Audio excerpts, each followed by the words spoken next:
It's a strange thing about human nature. We're taught to chase power, to grab attention, to climb fast and burn bright. And that works for a while until it doesn't. And when it doesn't, it fails spectacularly.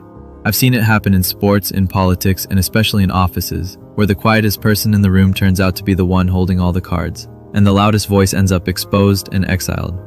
You want to hear a story like that? I've got one. It's about Maya and Blair.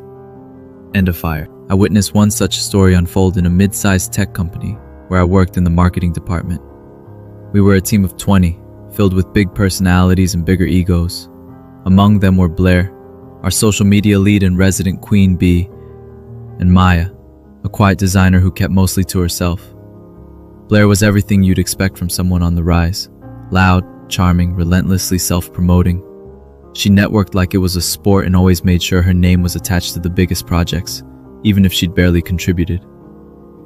Maya was the opposite. Soft-spoken, unassuming. You forget she was in the room until she'd show you a design that made your jaw drop. She had an eye for nuance and intuitive sense of what would resonate, but she rarely spoke in meetings, rarely pitched her ideas. And that's what made her dangerous. Maya didn't play by Blair's rules.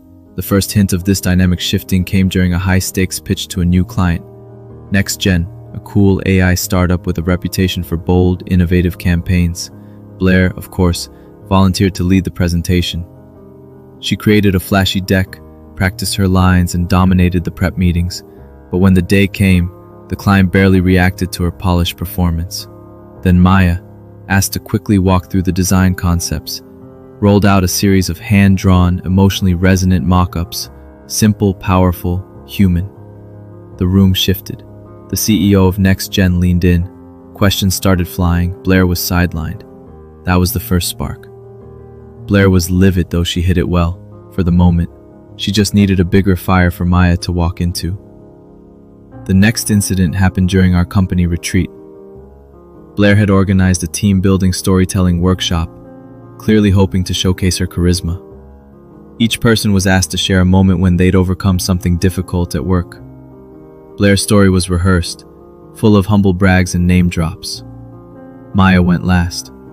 She just told the truth. She talked about her first year, how she doubted herself, how she almost quit, how she stayed late every night, practicing color theory and typography until it made sense. There wasn't a dry eye in the room. Even the CEO looked affected.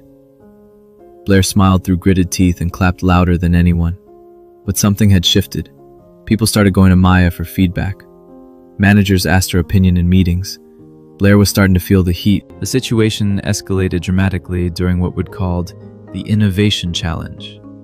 It was a quarterly competition where cross-functional teams developed pitches for new products or campaigns. The winning team got funding to execute their idea and a fat bonus. Blair assembled a power team with all the top performers, people she could control or charm. Maya ended up on a ragtag group of newbies, freelancers and introverts. Everyone assumed Blair would win. Her team's pitch was technically flawless, but emotionally hollow. Just buzzwords and metrics. Maya's team told a story.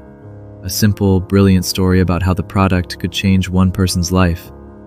They even filmed a short video, shot on a phone, scored with royalty-free music, and narrated by Maya herself. It was raw. It was beautiful. And it destroyed Blair's pitch. They didn't just win, they redefined the competition. They showed us innovation isn't just about big numbers, it's about impact. And Maya, in her quiet way, had become the one to follow. This was the point where the fire Blair had set started to turn. She tried to take credit, to plant doubts, to talk behind Maya's back. But none of it stuck. People had seen the truth.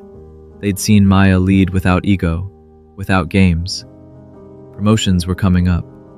Everyone expected Blair to land a director role, but it went to Maya. That's when Blair snapped. She accused Maya of manipulating people, of playing the victim.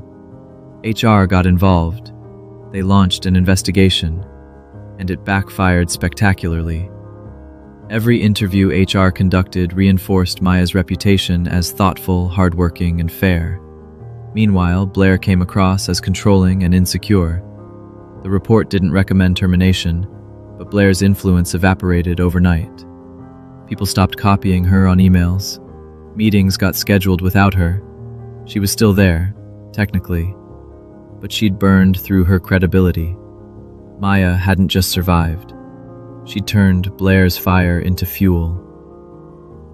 The final decisive burn for Blair came during our end-of-year town hall, when the CEO praised the transformational leadership of the design team and singled out Maya's mentorship of junior staff as a model for the whole company.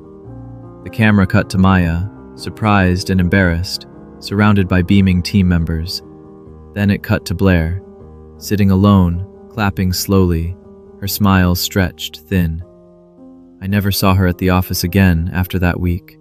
Officially, she took an opportunity elsewhere. Unofficially, she got burned, not by sabotage, not by gossip, but by her own fire. It's a powerful lesson, one I still carry. Don't underestimate the quiet ones. Don't mistake humility for weakness. And be careful where you aim your fire, because if you're not, you can become the very thing you wished upon another.